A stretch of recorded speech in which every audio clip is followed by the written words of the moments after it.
अऊज़ु बिल्लाहि मिनश्शैतानिर्रजीम। बिस्मिल्लाहिर्रहमानिर्रहीम। फ़ज़्कुरूनी अज़्कुरुकुम वश्कुरूली वला तकफ़ून। या अय्युहल्लज़ीना आमनु इस्तईनु बिस्सब्रि वस्सलाह इन्नल्लाह मअस्साबिरीन। अल्लाह के नाम से शुरू जो बड़ा मेहरबान निहायत रहम करने वाला है। और तुम मुझे याद किया करो, मैं तुम्हें याद रखूँगा, और मेरा शुक्र अदा करते रहना और मेरी नाशुक्री मत करना। ऐ ईमान वालो, सब्र और नमाज के ज़रिए अल्लाह ताला से मदद मांगा करो। बेशक अल्लाह ताला सब्र करने वालों का साथ देता है। सदक़ल्लाहुल अज़ीम। जी, ये डिपार्टमेंट से जो अफसरान आए प्लीज़ तारफ़ करवा दें। अस्सलाम वालेकुम। Imran Sikandar Baloch, secretary transport department. Manzar Javed Ali, special secretary transport. Gill साहब ਤੁਹਾਡੀ ਪ੍ਰਿਵਿਲੇਜ ਮੋਸ਼ਨ ਅਸੀਂ ਪਹਿਲਾਂ ਲੈ ਰਹੇ ਹਾਂ जी। जी हम एजेंडा आइटम है एडजर्नमेंट मोशन जी अरह महमूद गिल साहब की 516/24 जी। गिल साहब ज़रा प्लीज़ पढ़ दो जी।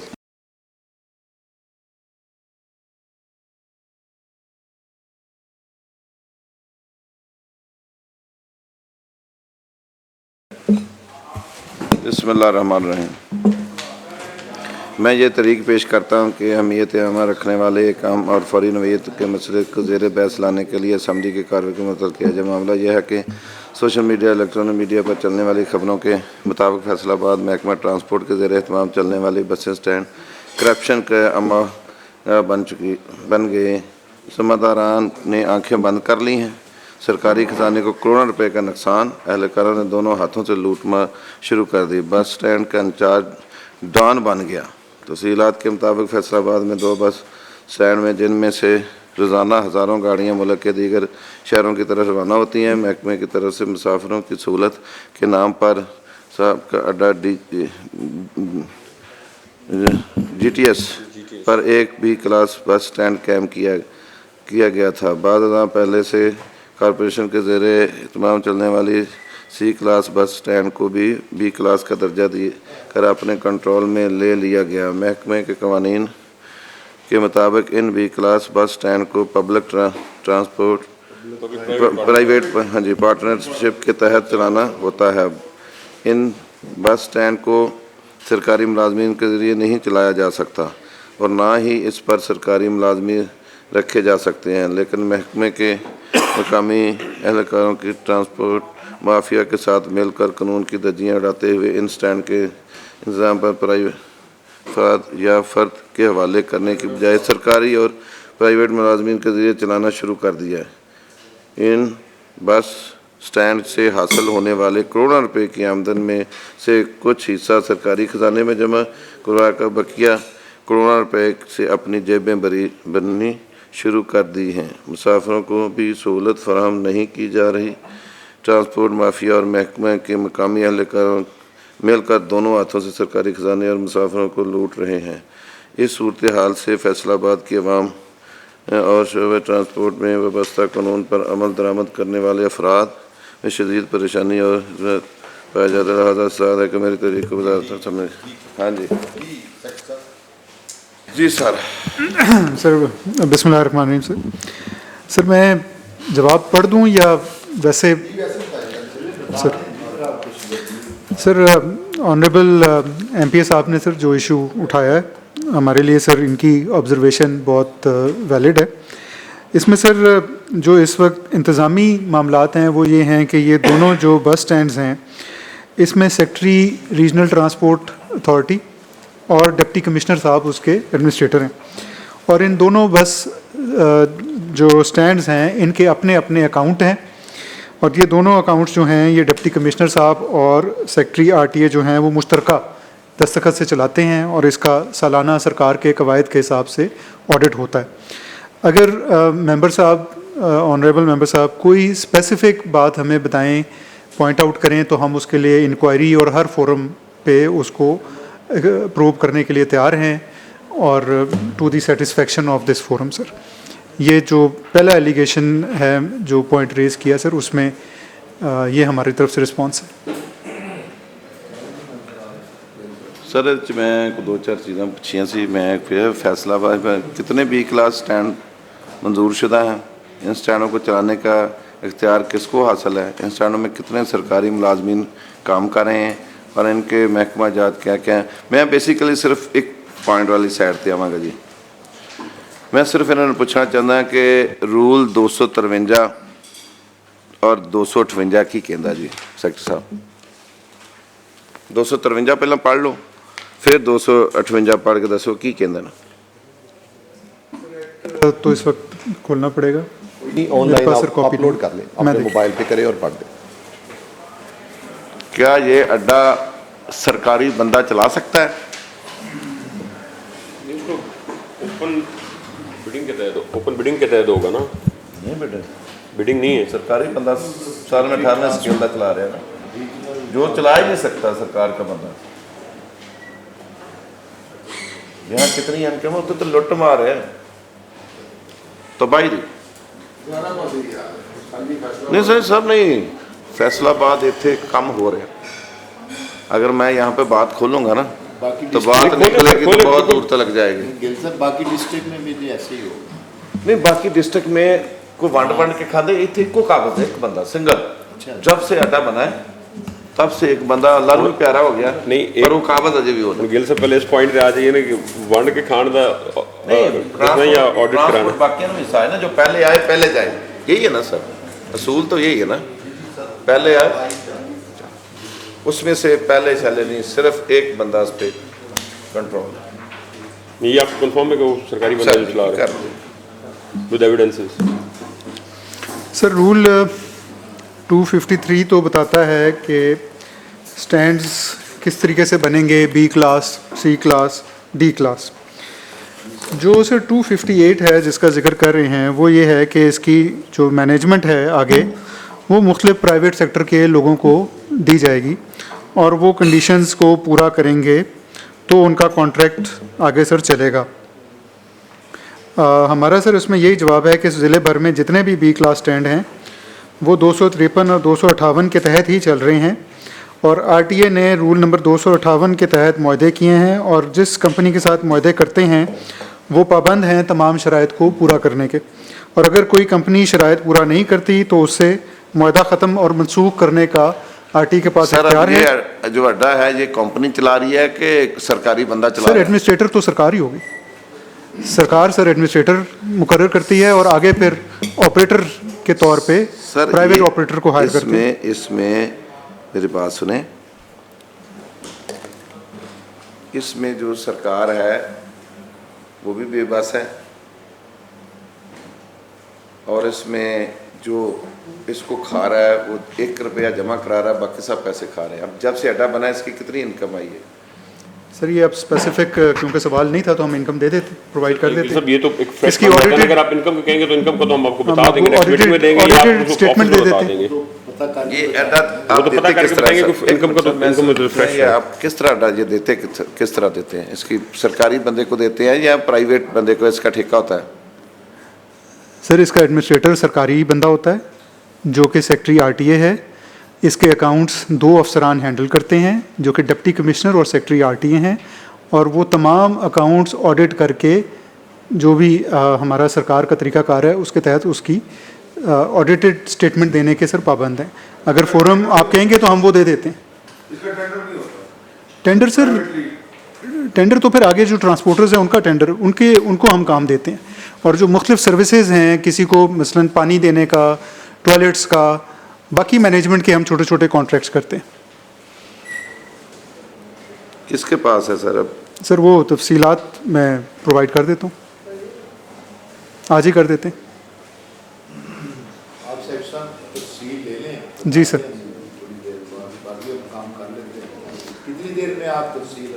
सर अगर आप इजाज़त दें तो हम गिल साहब के साथ बैठ जाते हैं, इनके साथ एक मीटिंग कर लेते हैं, पूरी तफसील दे देते हैं सर सेक्रेटरी आरटीए साहब को भी बुला लेते हैं। जी सर बिल्कुल, सर इसको ना प्रोब करें ना मैडम। बिल्कुल सर हम ठीक। बैठ जाते हैं, इसमें मेरी थोड़ी सी रिक्वेस्ट है, बैठ भी जाते हैं। कुछ चीज़ें ऐसी हैं जो गवर्नमेंट की होती हैं, कुछ असी नहीं सामने आप खोलना, बैठ जाते हैं। इसको सेटिस्फाई नहीं कर सकेंगे साहब सर या इसको डिपार्टमेंट इसको फिर हम हाजिर हैं इसके लिए जो इसको आपका फोन- एक आज मीटिंग कर लेते हैं सर। आप ये भी चीज़ें ले आए, मैं भी ले आऊँगा। इसको नेक्स्ट मीटिंग पे हम चले ये पेंडिंग करते हैं जी। नहीं मतलब गिल साहब आपको मसला है कि आप इसको पेंडिंग करना चाह रहे हैं। अगर हम इसको नहीं सर सर एक चीज़ करते हैं ना कि अगर हम बता देते हैं नेक्स्ट डेट जो है लेकिन गिल साहब के साथ ना मीटिंग रखें और जो मसला वैसे ही वहाँ कोशिश करें हल हो। सर मैं ये बात करता हूँ कि इसको पेंड करने के जिसमें बिजनेस हो रहा है, अगर यहाँ पे बैठे सेक्रेटरी साहब बैठे हैं, मैं बैठूँ, हम इसको कमिटमेंट कर रहे हैं यहाँ पे बैठे हुए कि गिल साहब लेके आ जाएं। अगर गिल साहब के पास किसी किस्म के कोई एविडेंस हैं, कोई जो करप्शन हो रही है या कोई चीज़ है, तो हमें लेके आए। इसको पेंड करने का सर फायदा नहीं है।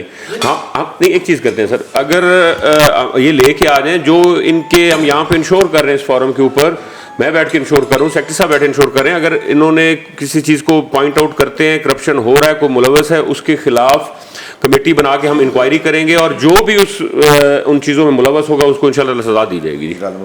चलिए सर आप बात सुन लेना सर गिल साहब को हम तो सर सेटिस्फाई करने की कोशिश कर रहे हैं ना कि अगर वो किसी तरीके कार से भी अगर वो सेटिस्फाई होते हैं, कोई पेंड करेंगे सर, अगली मीटिंग में आएगा, फिर और बिजनेस इकट्ठे होते रहेंगे। उससे बेहतर है कि हम यहाँ पे इंश्योर कर रहे हैं। भाई ने मेरा पैन निकाला बैग के मौके की तो मुक जानी है सर वही मैं कह रहे हैं ना सर, वही कर रहे हैं। या अगर उसको बाकी बिजनेस कर लेने जेडे जेडे थोड़ी चीज़ें चाहिए ने दसो असी प्रोवाइड कर देने थानू। सर जी इसको कहते हैं कि आज ही इसका फैसला करना है, आज ही करा लेते हैं। अगर मेरा ख्याल में पेंड करना ज्यादा बेहतर है। चलिए ठीक है सर, हम इनको बैठा के मुतमिन कर लेते हैं, पेंड कर रहे हैं। नेक्स्ट मीटिंग में हम तब नेक्स्ट मीटिंग तक इंशाल्लाह हम इसको मुकम्मल कर लेते हैं। चलिए इंशाल्लाह। सर इस पे एक सर मैं कमेंट कर लूँ आपकी इजाज़त। सर गिल साहब हमें टाइम दे दें, हम सेक्रेटरी आरटीए को और एडमिनिस्ट्रेटर को भी बुलवा लेंगे लाहौर ही, और यहाँ आपके साथ सर मीटिंग कर लेंगे। वो भी ले आए रिकॉर्ड, मैं भी अपनी चीज़ें ले आऊँगा। बेशक सर, ठीक है ना, बेशक, वो भी ले आए अपनी चीज़। बिल्कुल ठीक है सर आप बेशक हमें आप जो भी टाइम बता दें, हम उनको कर देते हैं, बुला लेते हैं आपके, जब आप अपनी मर्जी के टाइम बता देना। नेक्स्ट अगले मंगलवार दिन थे क्लास में स्पीरा मंगलवार दिन ਅਸੀਂ बैठ जाएंगे जाके जिन्हें तुम आना, मतलब before session sir, next Tuesday sir कह रहे हैं, सेशन 2 बजे होगा क्योंकि सर उनको भी बुलाना है हमने वहाँ से। तो सेशन 2 बजे होगा, तो उससे पहले 12 बजे हम उधर ट्रांसपोर्ट ऑफिसर वहाँ पे कर लें। ठीक है सर, ठीक है सर, थैंक यू जी। नेक्स्ट एजेंडा आइटम है गवर्नमेंट बिल है provision motor vehicle amendment bill number 42 of 2025। तो ये सेक्रेटरी साहब से रिक्वेस्ट है कि ज़रा इसके ब्रीफ करें कमेटी को। सर पहले ये 107 टेबल अच्छे नहीं होनी चाहिए सर। काइंडली अगर आप सर इधर जहमत कर लें, इधर आ जाएं। सर मैं डिपार्टमेंट को उससे कुर्सियाँ रखा ही ना करो, अच्छा बिठाया करो। जी सर मोटरसाइकिल ला लो, मोटरसाइकिल ला लो जी सर।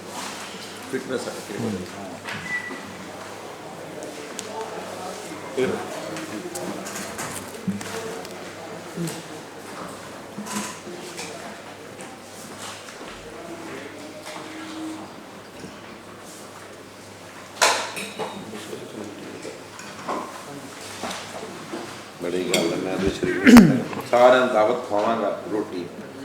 ये मसला मैं जो कितना हो तो मुतना करेंगे मेरा लाला सर मसला हल इन्हें भी नहीं होना। तुम खोल के दसे भी कोई कोई मैं खोल के ना खले दसा ਤੁਹਾਡੇ ਸਾਹਮਣੇ ਦਸੀ ਤੂੰ ਤਾਂ ਖੜੀ ਤਾੜੀਆਂ ਮਾਰਦੀਆਂ ਮੈਂ ਨਹੀਂ ਹੁੰਦਾ ਦੱਸਦਾ।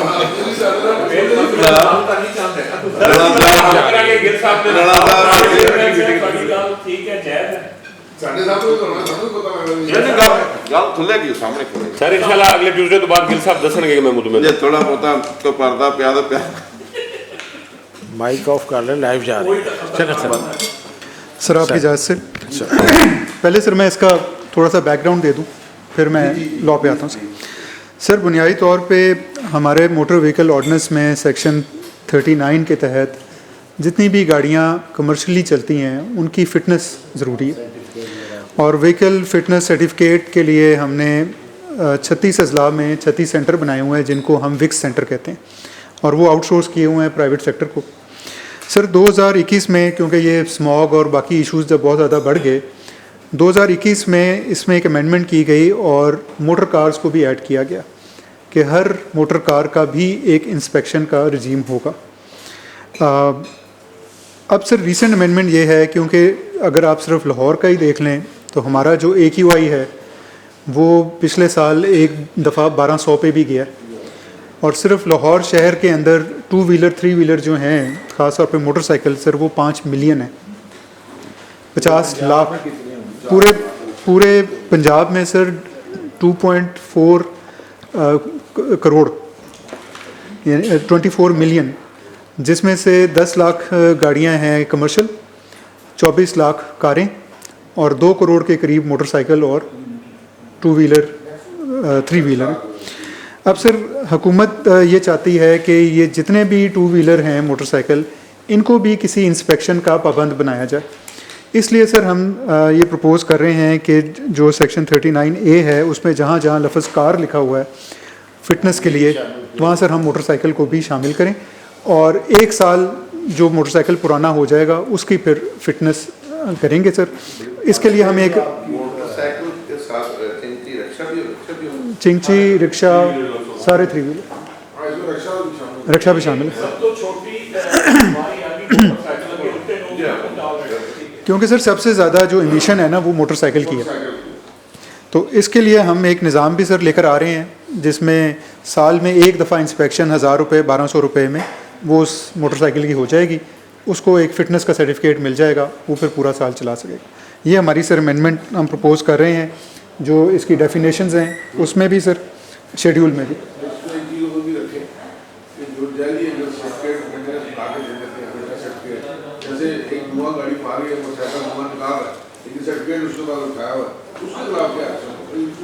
नहीं, वो सर सर्टिफिकेट का तो हम जिसने बना के दिया है सर अभी तो आप सर बताइए। असल तो एक्शन उसके ऊपर आ रहे हैं। हाँ, ये अमेंडमेंट इसमें मैं कह रहा हूँ इसमें लेके आए सर ये देखें, ये तो अमेंडमेंट हुई है ना सर, हमारे सेक्रेटरी साहब से भी डिस्कशन हुई थी, तो इसको ज़ाहिर बात है प्रैक्टिकली ऑन रोड आते हुए थोड़ा वक्त लगेगा। तो जब एक चीज़ हो जाएगी कि जिसके पास जो ट्रैफिक वाले हैं या जिनके पास फिटनेस सर्टिफिकेट नहीं होगा, बाइक वाले हैं या वो प्राइवेट कार वाले हैं, तो ऑटोमेटिकली जब उनको चालान या जुर्माने या हमारे जो टीम है RT सेक्रेटरी वगैरह या हमारी और भी चीज़ें हो रही हैं, तो जब वो चेक करेंगे तो ऑटोमेटिक जुर्माने शुरू हो जाएंगे, तो फिर ऑटोमेटिकली लोग फिटनेस सर्टिफिकेट लेना स्टार्ट कर देंगे। लेकिन इसको प्रैक्टिकली 6 महीने साल लगेंगे ऑन ग्राउंड होते हुए। जी सर, आप ये फरमा रहे हैं कि जो जाली सर्टिफिकेट इशू होगा उसके खिलाफ कार्रवाई, बिल्कुल ठीक, उसके खिलाफ एक्शन होगा। देखिए ना, लोग बनवा लेते हैं ना, बिल्कुल ठीक, ताल्लुक के बेस पे लोग फिटनेस सर्टिफिकेट बनवा लेते हैं। नहीं वो तो अगर वो बनता है और गाड़ी धुआं दे रही है तो जिसने बना के दिया है उसके खिलाफ एक्शन होना चाहिए। सर वो तो दूसरे लॉज मौजूद है ना, फोर्जरी के दूसरे लॉज पे अप्लाई हो जाएंगे। देखिए अभी ये लॉज तो आप ये बना रहे हैं ना, चालान तो अभी होंगे ना, या जुर्माने अभी होंगे, या गाड़ियाँ बंद होंगी, मोटरसाइकिल बंद होंगे, अभी होंगे। ये आप लॉ भी बना रहे हैं, इसमें ये भी होना चाहिए कि जो बना के दे रहा है, फिटनेस सर्टिफिकेट दे रहा है गाड़ी को, गाड़ी धुआं दे रही है, उसको गलत दे रहा है, तो उसके खिलाफ भी एक्शन। सर आप जी लॉ में हमें अलाउ करेंगे? जी जी, इसके तहत फिर हम एक पूरा मैकेनिज्म, रूल्स, सारी चीज़ें बनाएंगे और वो भी फोरम पे ले आएंगे। जी बिल्कुल ठीक है, बिल्कुल ठीक है जी सर, जी जी बिल्कुल ठीक है। तो ये होना चाहिए जी, फिर सर बिल्कुल होना चाहिए। जी जी जी बस ठीक मेरे साथ कोई एक्सपर्ट ओपिनियन सर अब ये है कि सर इन्हें पहुंच जो रही है तो साइन कर आन करके केड़ी सारी गल्लां कीती। नहीं नहीं सर ठीक है। सर सबसे पहले तो वो तो इन कैमरा जी सर सर अर्ज़ यह है कि मैं 3-4 कमेटियाँ देख रहा हूँ और जिस तरह माशाल्लाह आप ब्रीफ करते हैं, समझाते हैं, वो आपका ख़ासा है। बड़े तहम्मुल से सुनते हैं और बड़े तहम्मुल से उसका जवाब देते हैं।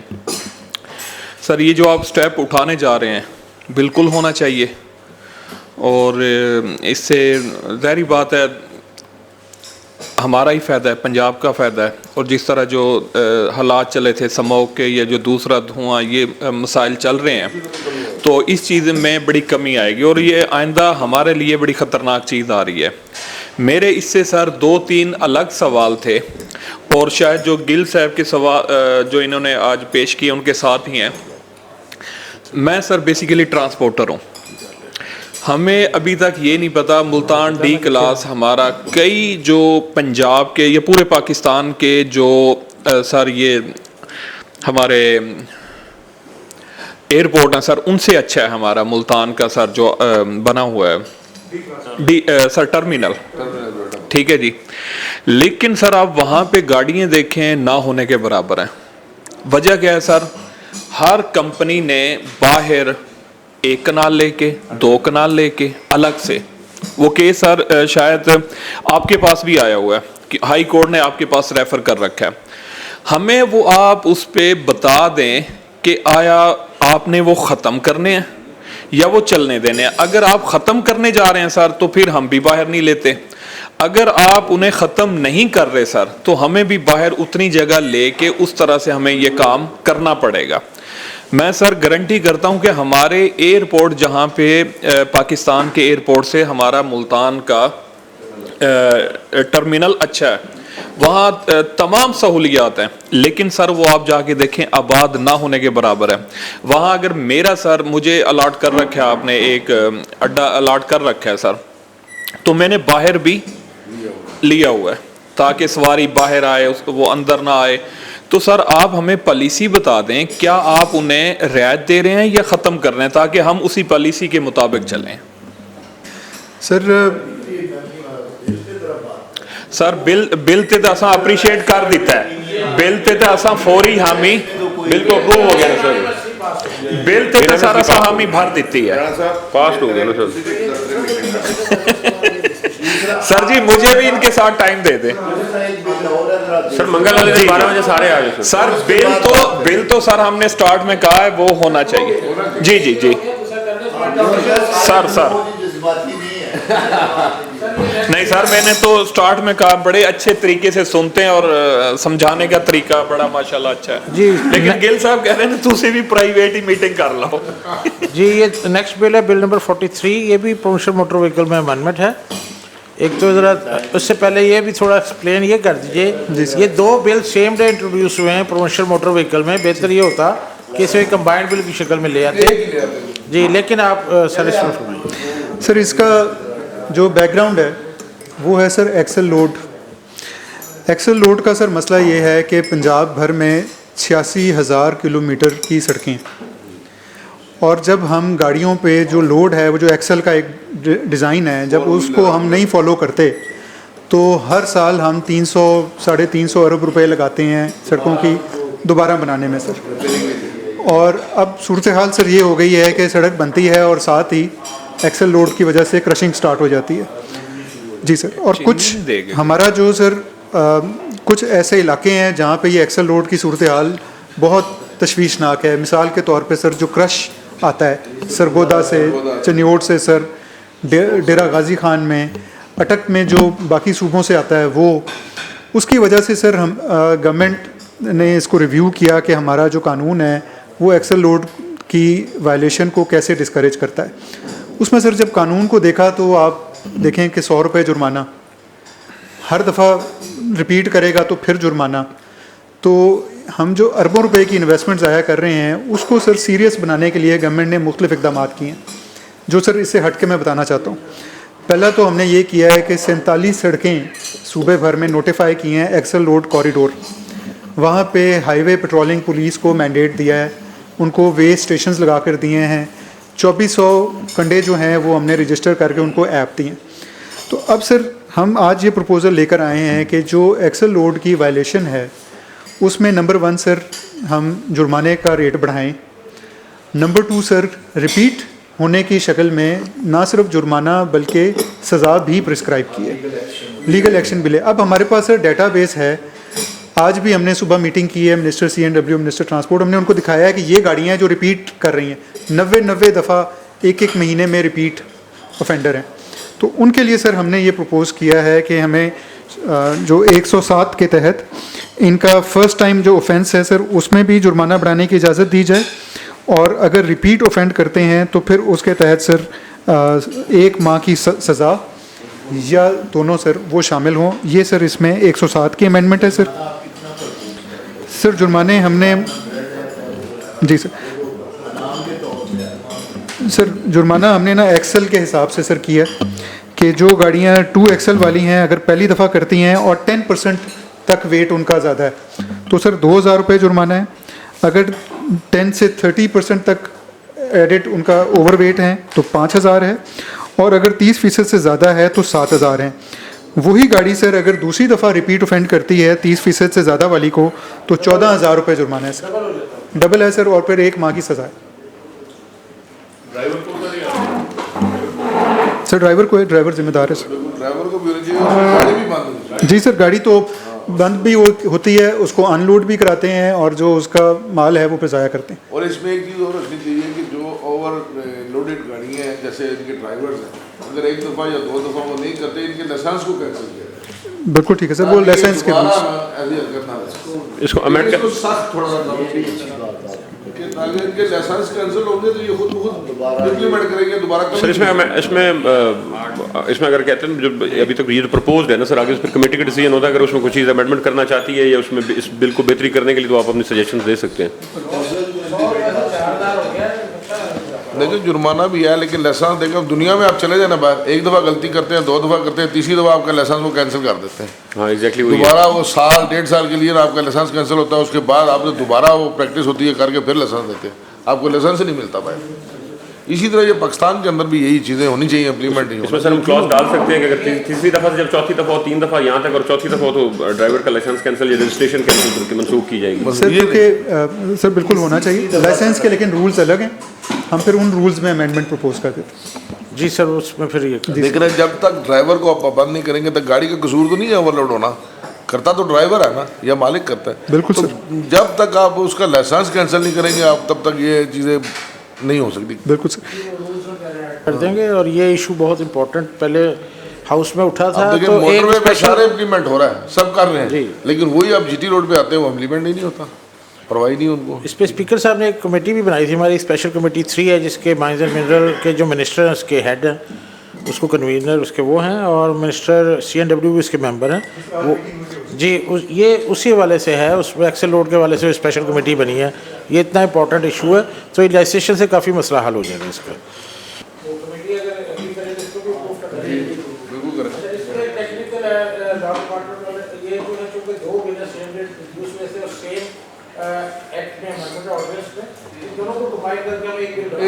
बिल्कुल बन सकता है, बिल्कुल बन सकता है।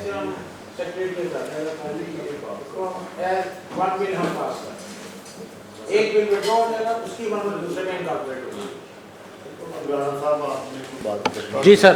सर मैंने पहले अर्ज़ की थी, अगर आप मुनासिब समझें।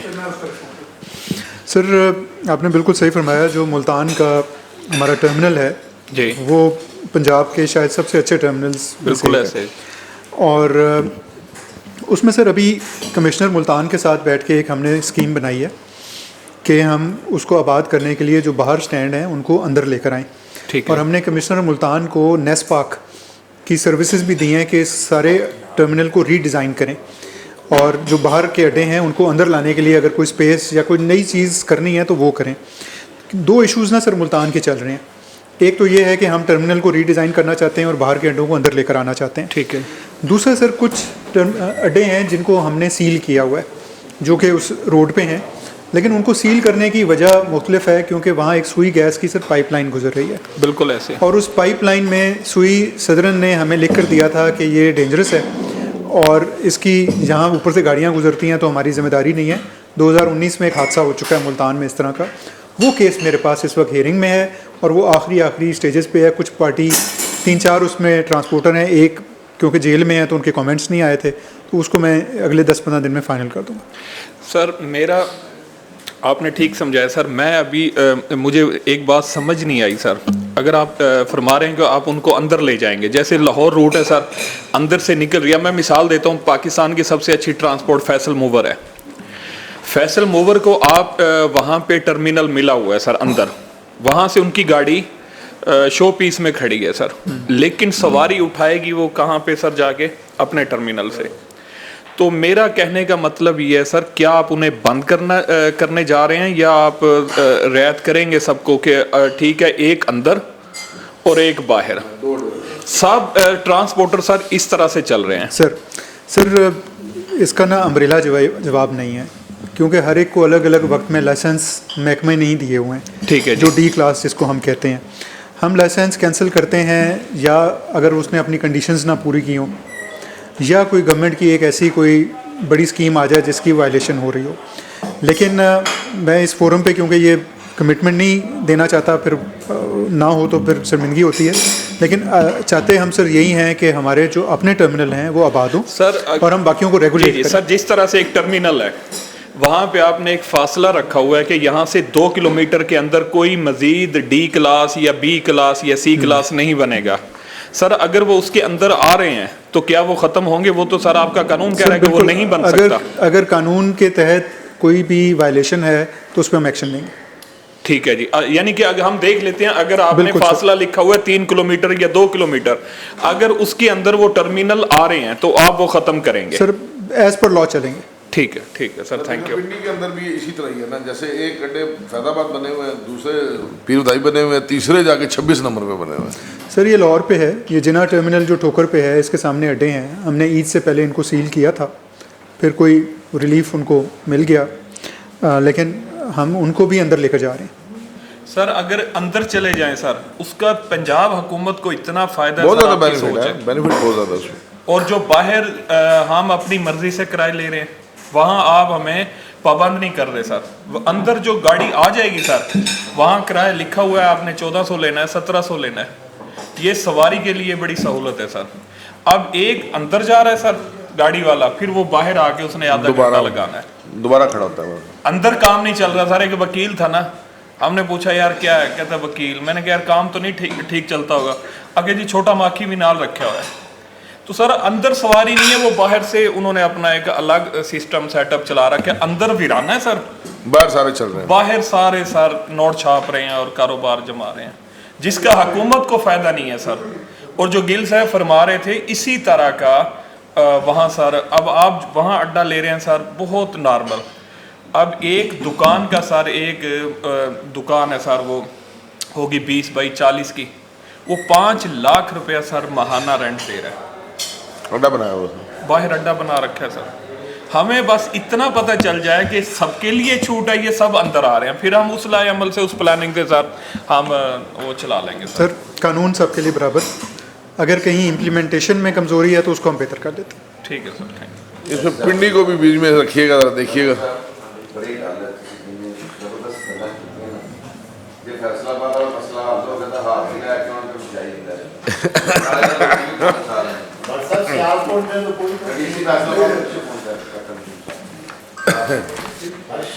सर जी मसला हल हो तो पहले रोटी नहीं खवा सकते तो सर एडवांस मोशन से तो मैं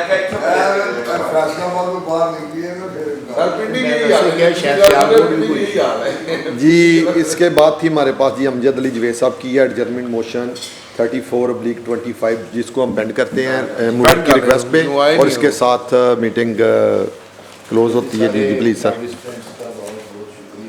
थैंक यू जी, थैंक यू।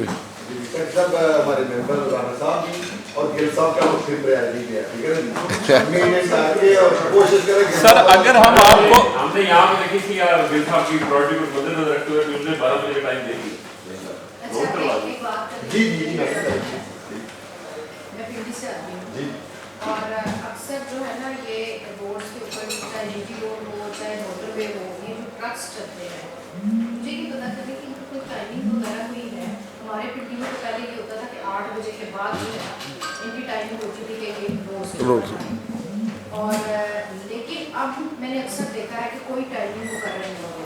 उसमें ये होता है कि वो हम लोग अगर चल रहे हैं ना, तो बाज़ औक़ात वो ट्रक जो है एक दूसरे की रेस में, छोटी गाड़ियाँ जो होती हैं, कार हो गई और या इस तरह की जो है, वो उनको बाज़ औक़ात वो हिट कर देते हैं और इतना मतलब रास्ता उनके लिए नहीं छोड़ते, आपस में रेसबाजी के लिए। क्या इसके लिए भी कोई काम, ये ट्रक्स वगैरह के लिए जो पहले एक बना हुआ था कि 8 बजे से पहले ये रोड्स पे नहीं आएंगे, उसके अलावा इनके लिए कोई लेन मुकर्रर है कि ये इस लेन में जो है ये जीटी रोड हो गई या नहीं, पिंडी के अंदर, वो सिटी के अंदर इसका मैं बता देता हूँ, पिंडी के अंदर है, पिंडी के अंदर नहीं आ सकते, रात 11 बजे के बाद एंट्री है। जैसे हमारा एक्सप्रेस वे है, हाईवे जो है 5 बजे से लेके 10 बजे तक तकरीबन वो एंट्री नहीं होती। और जीटी रोड और मोटरवे की पाबंदी चले आप नहीं लगाते, नहीं है मैडम, उनकी टाइमिंग की आप पाबंदी अगर नहीं लगा सकते, विद इन सिटी लग सकती है। इनको लाइन में करें कि लाइन अप हो जाए, अपनी लाइन में चले वो। मेरी बात सुनो। गल सुन लो जी। कारोबारी हजरात जो है ना, ये ज्यादातर इन्हीं का ही होता है ना, इन्होंने मूव करवाना होता है ना। बात ये है कि अगर नहीं कोई लग सकती, नहीं कोई लगी हुई पाबंदी, तो क्या हम कोई टाइम मुकर्रर कर नहीं सकते इनका? दूसरी बात यह है कि क्या हम इनके लिए कोई लेन नहीं बना सकते? बना सकते, लाइन ऑलरेडी इनकी लाइन बनी हुई है, लेकिन वो उसको फॉलो नहीं करते हैं। लाइन तो बनी है, zigzag करके वो कितने ज्यादा हादसों का पैसा जीटी रोड पे होता है, वो चलान करते हैं। हालांकि मोटरवे पुलिस उनका चलान भी करती है, मोटरवे पुलिस उनको रोकती भी है, लेकिन उसके बावजूद भी उनको परवाह नहीं है। इसके लिए सख्त कानून होना चाहिए कि ताकि वो अपनी लाइन में चले। ट्रांसपोर्ट डिपार्टमेंट का काम। अच्छा, तो क्या हम रिकमेंडेशन नहीं दे सकते? रिकमेंडेशन नहीं दे सकते? रिकमेंडेशन आप दे रही है तो उसमें करके मैडम जीटी रोड पे होता है, लेन उनके पास है, प्रॉपर ट्रैफिक कानून है। कुछ चंद लोग जो होते हैं वो उसको फॉलो ना करें तो उसके लिए चलान का सिस्टम बना हुआ है, वायलेशन करते हैं। बाकी नहीं तो सेपरेट लेन, मोटरवे पे जो थर्ड लेन है वो सेपरेट लेन है उनके लिए, हैवी ट्रैफिक अक्सर के मैंने लिए। ये देखा लाहौर से निकलते हुए जीटी रोड के ऊपर रिक्शाज और ये जो मोटरसाइकिल वाले हैं, 3-3, 4-4 उस मोटरसाइकिल के ऊपर बैठे होते हैं, वो कभी जिगजैग की सूरत में एकदम, और वो मोटरसाइकिल वाले जो है वो भी अक्सर हादसा का बायस बनते हैं।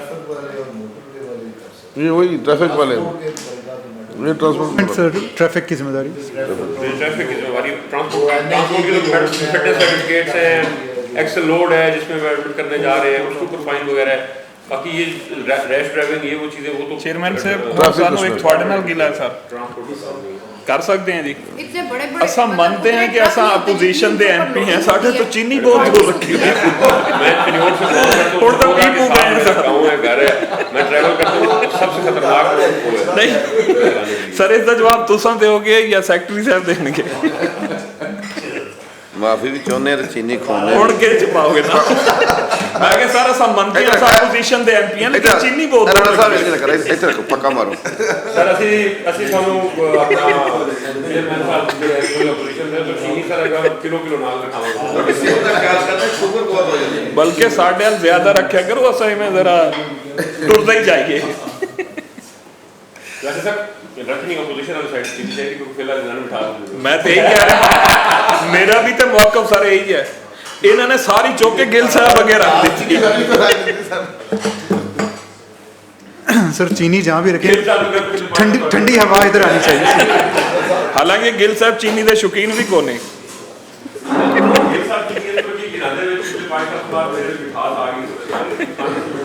सर जिंदा दिल आदमी ने, जिंदा दिल आदमी ने।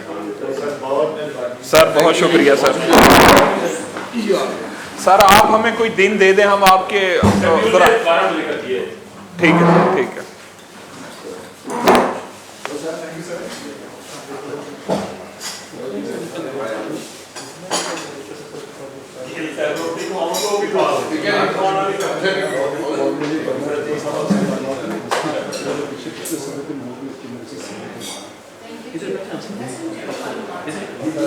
Thank you.